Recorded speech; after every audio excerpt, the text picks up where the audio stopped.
35-7-55. Al, hats off to Dave McGilvray, who was the race director, and his very, very competent staff that go around the country and do a host of races. But this is the most challenging, perhaps. 9,000 in this wave alone. This is a narrow 2-lane road in a town, a beautiful town, which was incorporated in 1750 and named for a colonist, Edward Hopkins his name was, and they named it Hopkinton. But you're fitting 9,000 people into a 2-lane road and doing it time and again. The chips will record their times automatically, but very hard. This is not the Verrazano Narrows Bridge in New York, which is so wide and an iconic place to start a race. 80 countries represented in the field. They think 1 million people will be on the streets of Boston today. It takes 10,000 volunteers, and wow, does this race mean a lot to the local economy. Yep, and it always has. That's why I think a lot of cities have started marathons, because it's so popular, and half marathons, and it's great for any economy. And it does start there, doesn't it, the dreams. The time, I mean, the women, this is going to be, don't go away, folks, this is going to be an amazing, amazing women's race. 15 minutes and 37 seconds, which is a 5-minute and 16-second pace, is what they are searing this course with. And that's a 3:16 per kilometer pace for the ladies. And I don't know how they can sustain this. This is virtually world record pace. Conditions are perfect.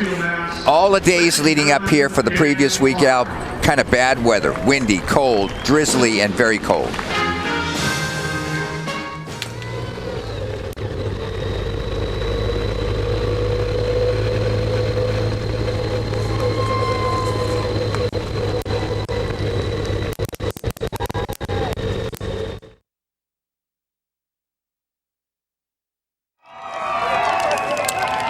So many things different about this year's Boston Marathon. Emotions, memories, heartache, hope. One thing this city wanted to do was be Boston strong.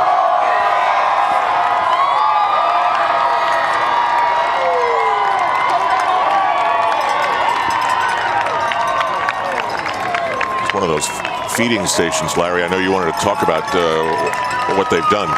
It's very bright. There will only be 4 of these elite water stations. They pass 5K in 16 minutes and 10 seconds. And they take all of these top elites with 10 different tables and assign only one of the very best elites to each table, so that there's not congestion trying to grab your bottle on the run. All of these are fluid replacement drinks that they like to have in their training sessions. And so you notice how smoothly they take it. The women are on the left-hand side. The men will come on the right-hand side. There are 10 tables on the other side when they come by. How's this for Boston Strong?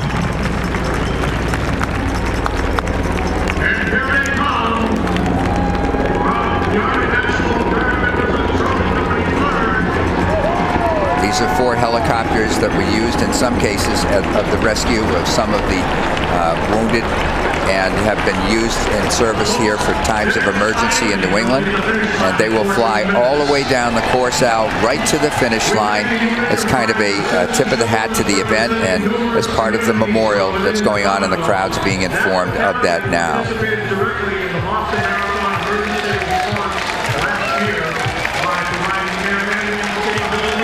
Flying, by the way, at 500 feet of elevation all the way. So we're talking about 145 meters above the ground. So that was Ryan Hall of the United States, one of the best America has, as the elite men make their escorted way to the start line. So Meb Keflezighi there. Wilson Chebet, Marcos Gennady, wearing the green colors of his country, red and green. There he is right in the center of your picture, a man who we will be talking about from Ethiopia. How many men do you think can win this race today, Larry? I think any one of probably 10 men. Okay. Maybe 12.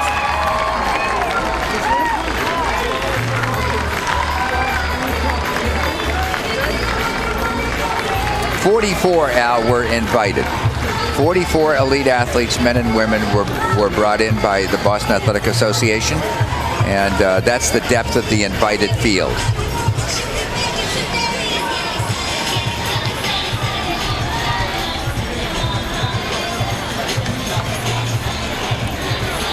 DeSissa, the defending champion, Larry, he had his heart broken last year. He gave his medal back to the city. He gave his starting bib in a frame to one of the victims' families. Abdi Abdirahman, a four-time U.S. Olympian at 10,000 meters and qualified for the 2012 marathon. There's a man who we may see a lot of here, Ryan Hall from the United States.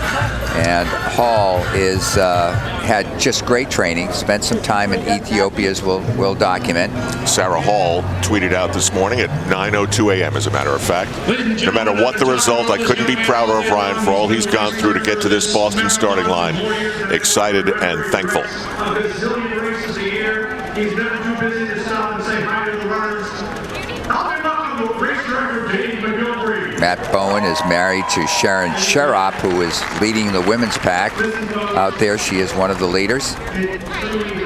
Mika Kogo, bronze medalist, Olympic Games at 10,000 meters, has great speed, a 2:06 marathoner, and wound up last year coming very close to winning the race. And we've seen Ryan Hall do a little bit of what Shalane Flanagan was doing in the first few miles. Go out in a hurry. Absolutely right. And he may do it again this year. There's the three Americans posing for pictures. Top Americans that are in this race.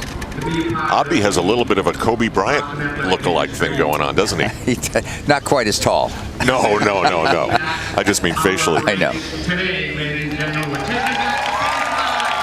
And these people can't wait to get going. And they're going to introduce the elite men. And we'll get you back out to the women's race. 7 kilometers in right now, and they are really flying. Shalane Flanagan is back in front again after the feeding station frenzy.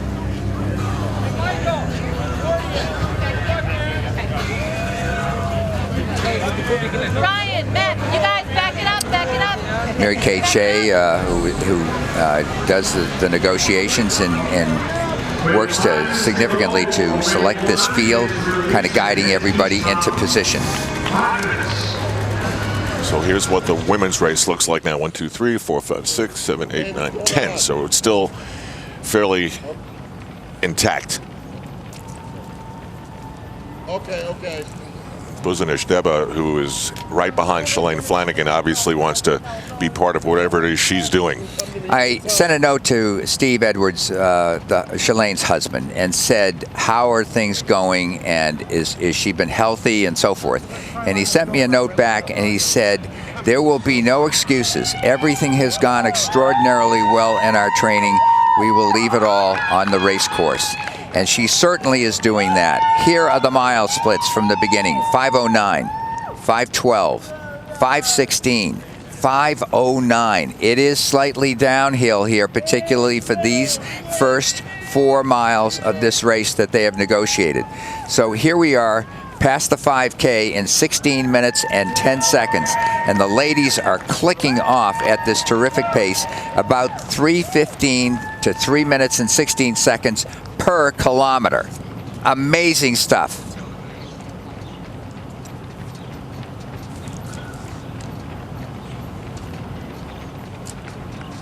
This race is in Ashland. And after the first, what is it, Larry, 4 miles, things sort of not flatten out, but... Well, good question. It stops its very quick downward spiral, so to speak, and it levels off a bit. And then for the next 5K or so, at least, it's flat to kind of downhill, flat to downhill. This can be a bit of a lullaby, this phase of the race here, all the way to 16 miles or 25.5K. It really can be, because there's no uphill phases. And it is a gentle run, and your adrenaline's carrying you in your sight. So we'll see. But that pack is big at a very fast pace. To introduce our lead athletes, Mr. Tom Brill. Thank you, Jack. We'll introduce 5 athletes today, since we can't do all, but we are delighted for this magnificent elite field. First, he is the 2004 Olympic Games Marathon silver medalist and the 2009 New York City Marathon champion from San Diego, California, Meb Keflezighi. From Reading, Redding, California. His fourth place finish in the 2011 Boston Marathon is the fastest ever marathon by an American. This is Ryan Hall. Representing Ethiopia, he is the 2011 and 2013 third place finisher at the Boston Marathon and champion elsewhere, Gebra Marian. From Kenya, the 2013 Boston Marathon runner-up in a magnificent race, Mika Kogo. And our inspiring defending champion from Ethiopia. He won last year and gave his medal back to the city of Boston. Welcome once again, Lalisa Desisa. Well, you heard in there's a second place finisher in Boston. There's a third place finisher in Boston. We don't have to tell you how committed they would be to be just a little bit better today. Absolutely, and it was a tactical race in the men's race. It was not particularly fast, and then they all took off with several miles to go, and the last 3,000 was searing. And there's on your left of your screen Marcos Ganetti, who has had a very fine training program, gone well. He's been healthy, and he will be up in the lead pack, I believe, the whole way. Gebra Marian, who you just heard introduced, who was third last year, has had some injury issues, and I'm not sure how some of the injuries will hold up. Al, some of whom weren't mentioned, we got to give a shout out to Meb. In tough races, this guy is always there. Tough courses, he does better. He beats guys that have much faster times. Kometo is a name to watch and remember. 2:03:45. Startling talent, and we'll get into that. We'll have plenty of time. But this is an outstanding men's field with 8 athletes in 2:06, down as fast as 2:03 for Kometo.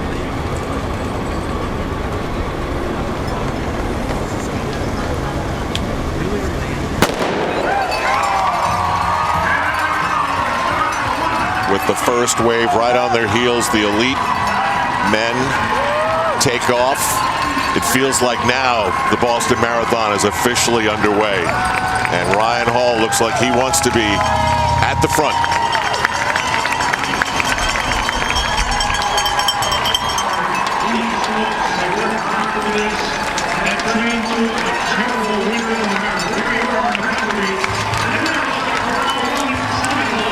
Once again, you have to have a qualifying time to enter the Boston Marathon. So, for the most part, these are not people who are worried about finishing the 26.2 miles at all. Not at all. You're right. These athletes have all, and let's briefly touch on this. We will see a total of 4 waves here coming past here to get to the almost 36,000 athletes who will be competing. These are the very fastest of them that have qualified. It's the only qualifying marathon in the world, and they have a system for it, and based on your age, you've got to have a time under that to be able to come here. And these guys are the best and the fastest. They will get a little slower in the second wave, third wave, and the fourth wave is largely for charity and non-qualifiers and some of the older athletes who are much slower at 60, 70, and even 80 years of age.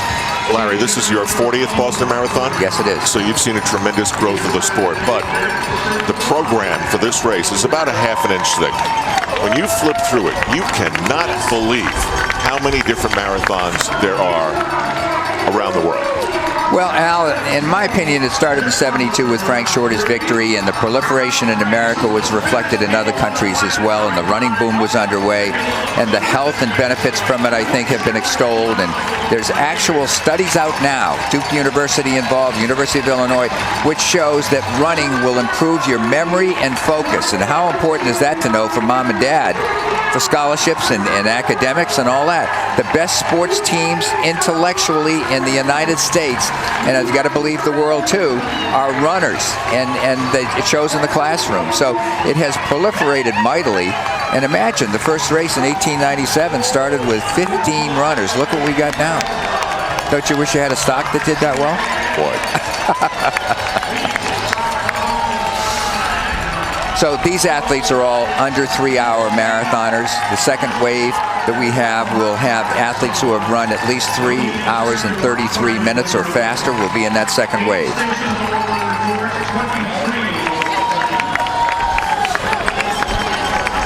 And look at those qualifying times that we talked about. And you must be able to achieve these times in order to get into Boston.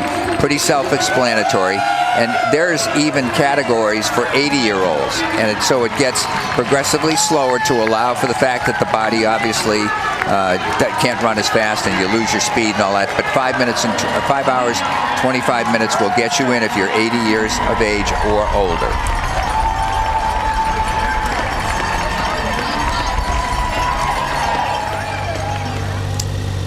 Nice sized pack of men leading the elite race.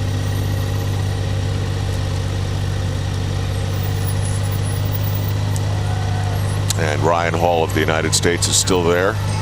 But this is a big group. And the storylines for the men's race, Larry, let's go back and spell them out. As Lalisa Desisa is looking to defend his title, Kenya's been dominant.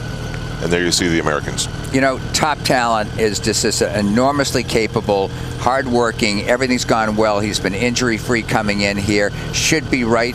Late in the race, he should be a factor up there. I also think Dennis Kimetto has the best chance of upsetting him. But in a marathon, you never know for sure.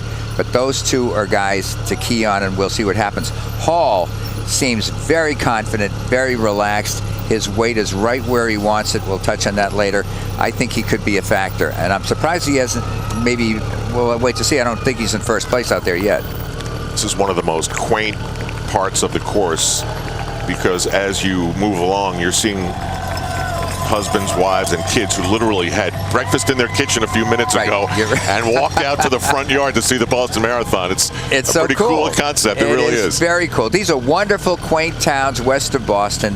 Hopkinton, as I say, they have a wonderful program with the Kenyan athletes to learn about the country of Kenya for second and third graders.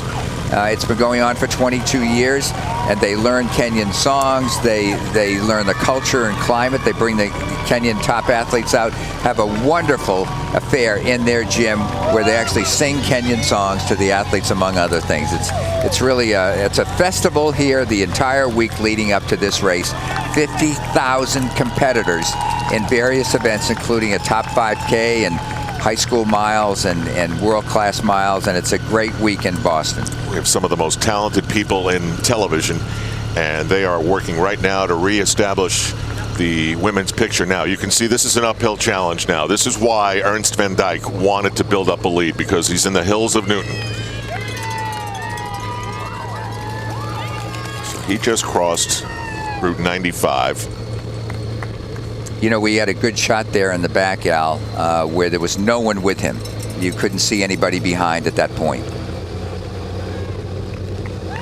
So he's quite clear of the field here still. The Newton Hills will tell the story. And these pictures do not do his upper body justice. So this is where he is. He's near the Johnny Kelly statue and Heartbreak Hill, Boston College. Just rolled past this picturesque town right on the outskirts of Boston. Here's the Johnny Kelly statue. BC, and it's an annual tradition for all the students there to come to the edge of the road and scream until the last runner goes past. A little look behind to make sure no one is there, and I don't see anyone in the picture, and that's just the way Ernst van Dijk likes it.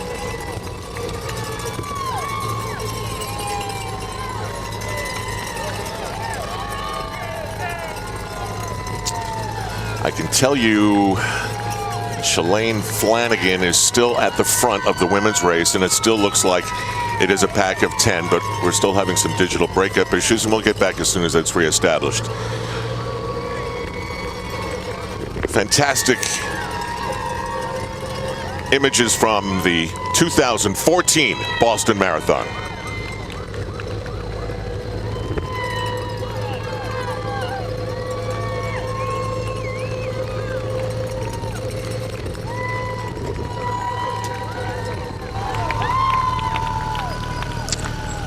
So let's check and see what's happening in the men's race. Meb Keflezighi at the front. He looks great, Larry. Very comfortable, relaxed. His training has also gone well. Al had a chance to kind of chat with he and his coach, Bob Larson. and everything has gone well. Meb has often had problems leading up to major races. When he steps up the mileage and the intensity of the workouts, he tends to get injured a bit, but this has been superb. Ryan Hall just over his right shoulder. 4 minutes, 49 seconds for the opening mile. 2 minutes and 59 seconds per kilometer is the pace. And the world out there of elite athletes is right with the leaders.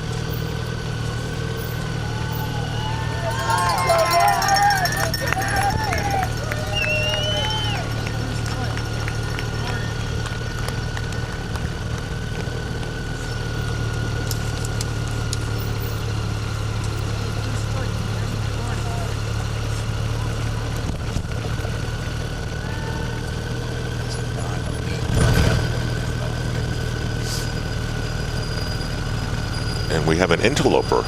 Yes, with a red bib on. Not in the elite category, but nonetheless a very good runner. He looks pretty elite right now. I know. We don't know his name, but we'll endeavor to catch up here. The rest of the field hanging right there. What's your view of that, Larry? What's your view of an everyman going up with the big boys? You know, you can't stop it. They do what they want to do. It's a free country, all that stuff. He's a qualified runner, and at some point down the race course, Al, here, somebody's going to hand him a piano, and he will fade way back in the distance. A heavy piano. A heavy piano.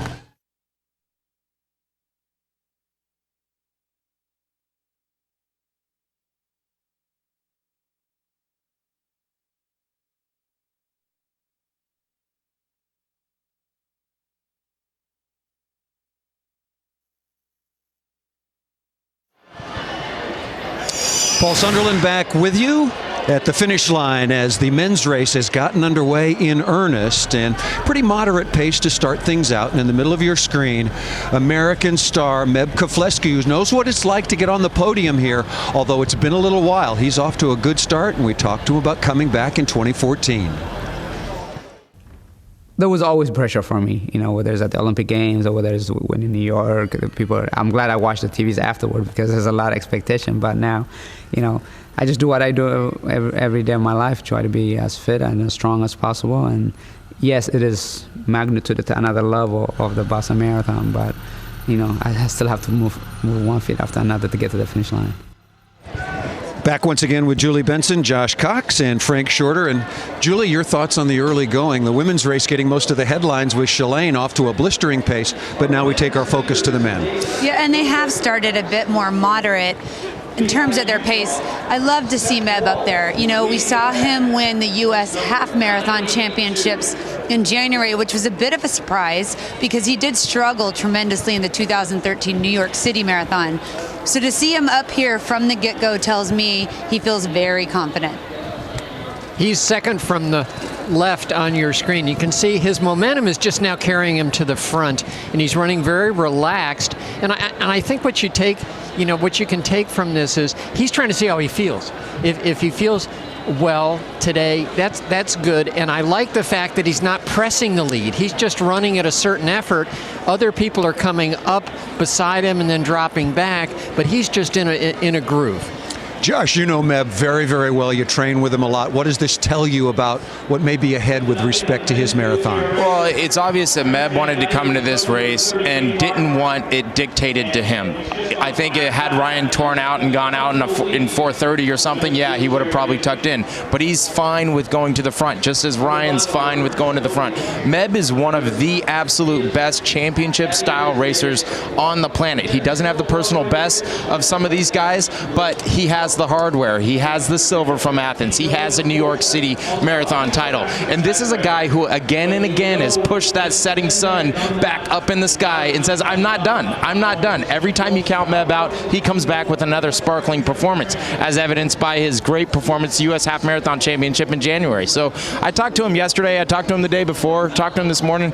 He's excited, and he's okay with whatever happens today. Ryan Hall. Now let's take it back to race coverage once again. Men's elite race And that interloper has fallen back as Larry predicted. And 2 Americans at the front, Meb Keflezighi, originally from Eritrea, and Ryan Hall from California. They're almost 13 minutes into their race. The pace, very solid, Al, here, not crazy. And they've run 4:49 for the first mile, 4:52 for the second, 4:54 for the third. That's a 2:07 plus marathon pace. And from a kilometer standpoint, they're clicking off extremely well. About 2:59 is the steady pace there that they are churning out this Boston Marathon. And Larry, what have you learned about Ryan Hall, the marathon runner, in this race? Well, he has suffered a series of injuries last year and was really basically out of commission for the whole year. And he had bursitis in his hip, and it wasn't until December that Hall on the left of your screen was able to get back into training. And he said, you know, I did it for 5 minutes, and that's all I could handle one day. He said, but the more I ran, the better it got. The next day was 7 minutes. The next day was 10. And then he said, as the month of December progressed, I felt better and better. And then he and his wife, at his wife's suggestion, Sarah, went over to Ethiopia and trained at 9,000 feet in solitude. And he's the type of guy that can push himself, Al, and he can do very well training alone. And he said the training was the best I have ever had by far. And we'll talk more about him later, but he came into this race very fit. I count 24 men in what is a very large pack. Hall is now 31 and an American marathon record. Remember how speedy that year was, 2011? And he said it. He set the pace up here and he pushed it in 2011.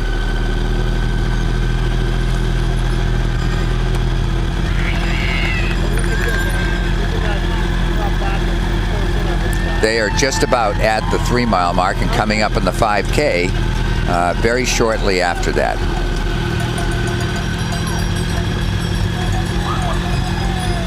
Still on the downhill miles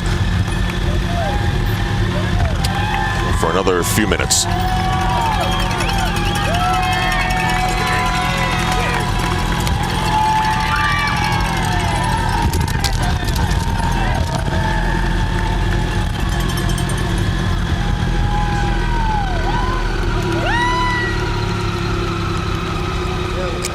Ernst van Dijk still leading the men's wheelchair race, and he is on Heartbreak Hill. Wow. Another look under his armpit to see if there's anybody there, and I don't think there's anybody there.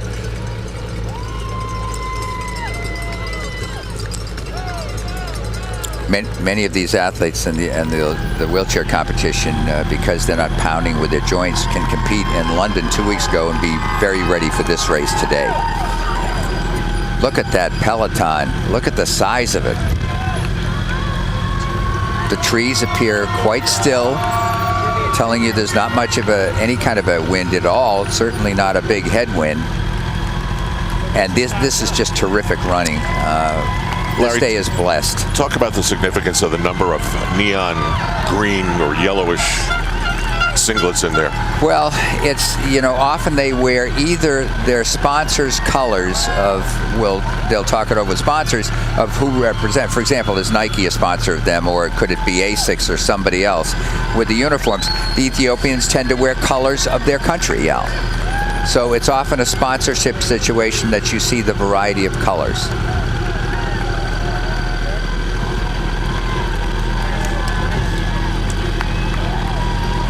Earlier we showed you Dick and Ricky Hoyt. Dick is the father, Ricky is the son. Fantastically interesting person, but he cannot speak. And there was a machine some years ago now where he would be able to finally speak to his mother and father. And in true New England fashion, the first 2 words that Ricky spoke was "Go Bruins." I don't know if you saw that banner on the house, but that was what David Ortiz said at Fenway Park.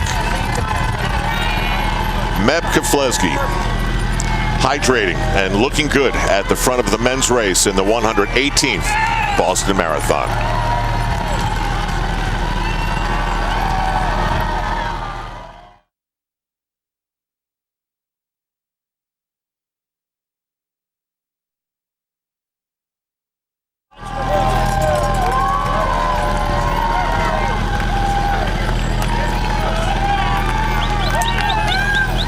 By the way, let's for a second just bring in another behind Meb in the fuchsia color is Josephat Voigt from Kenya originally, who is now an American citizen and went to the University of Arkansas, had a very successful career. The man on the right of your screen there in that fuchsia color behind Meb, who's in red, white, and blue, and has run 2:13 for his first marathon. This is his second, but very fit and ran a very fine first half marathon recently in 61 minutes plus. So he's trying to hang with all the big dogs out there. We'll keep an eye on him and see how he does.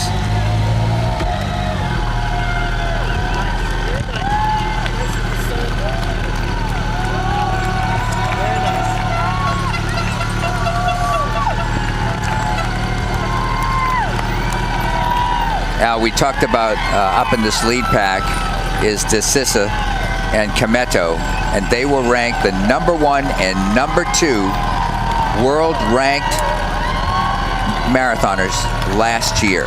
So the very best are here to compete in the 118th running of this race. This is a lot of people along the course here. I don't remember seeing this many people before. No, that's true. I was trying to watch that myself, as a matter of fact. They're lining fully the streets earlier than they have in the past. And we're only 19 minutes in this race. That's not correct there. He is from Eritrea years ago. Meb lives in California now and has been an American citizen for many years.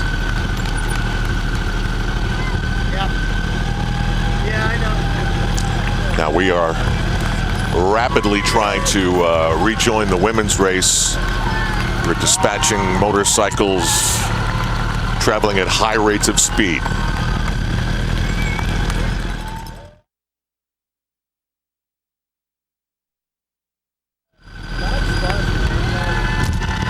So on an absolutely beautiful day in New England.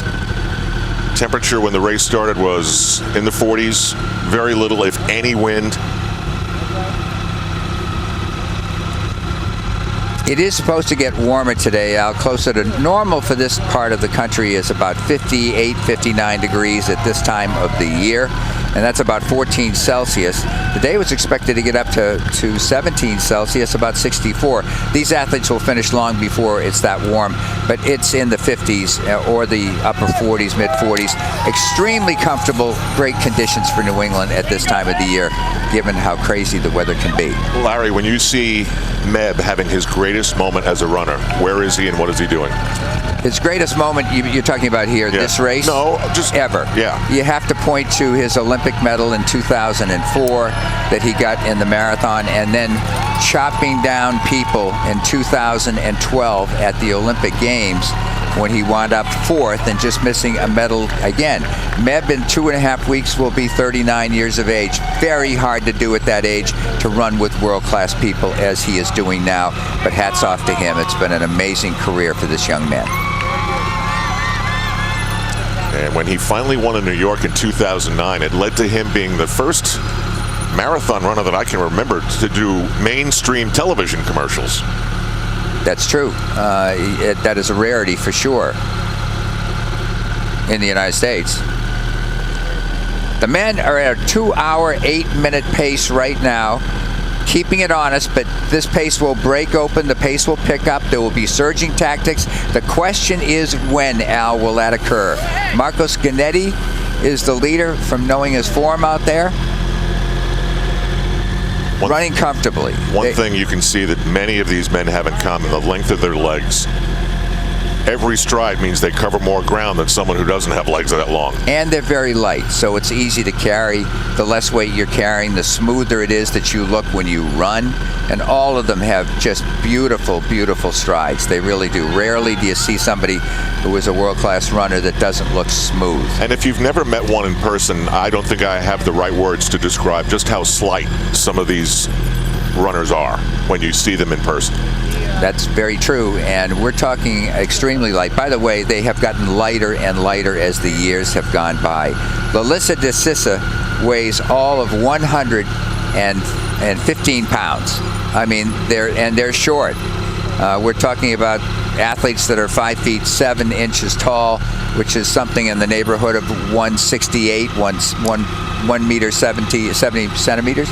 I never get used to the fact we look at an entire marathon on television, and then usually either they come to the booth to be interviewed or we go there, and to think that person, that athlete, so small and so slender, has just gone through something as grueling as this. Well, you know, the human body's amazing, Al. And for the first maybe 90 years of track and field, starting in the 1860s, coaches didn't realize that the body, when it's pushed, will respond much better. You can build stamina. It just makes your body more healthy, and it does that for a lifetime until death.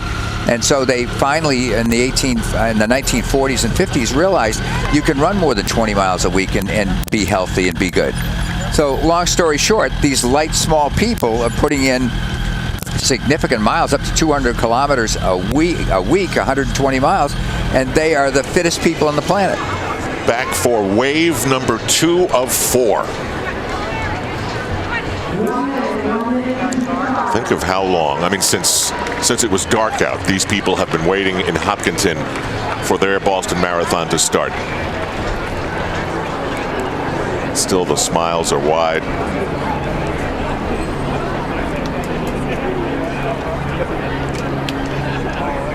All of the athletes you're looking at here, Al, have run 3 hours and 33 minutes or faster to qualify to get in here. 9,000 more athletes. Finally, their time is here. And a tip of the hat to all the family members who have supported their efforts in training and allowed them to take the time to train. They're all part of this actual race as well. Some very private moments here.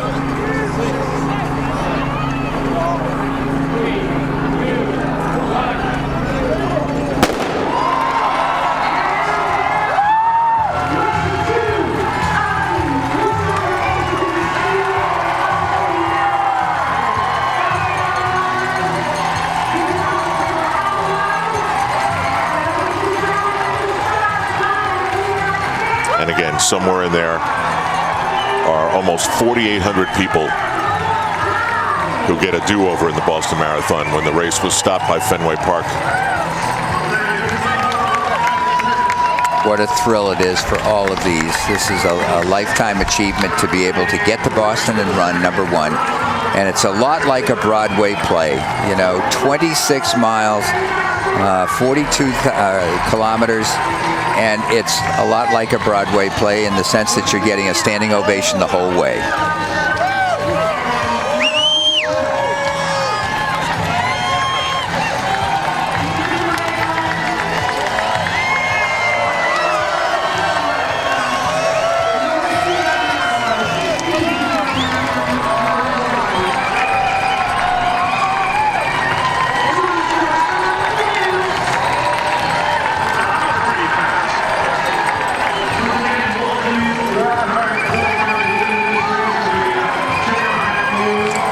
We'll be getting back to it shortly, but I can tell you that Shalane Flanagan is still leading the women's race, and that lead pack is down to 8.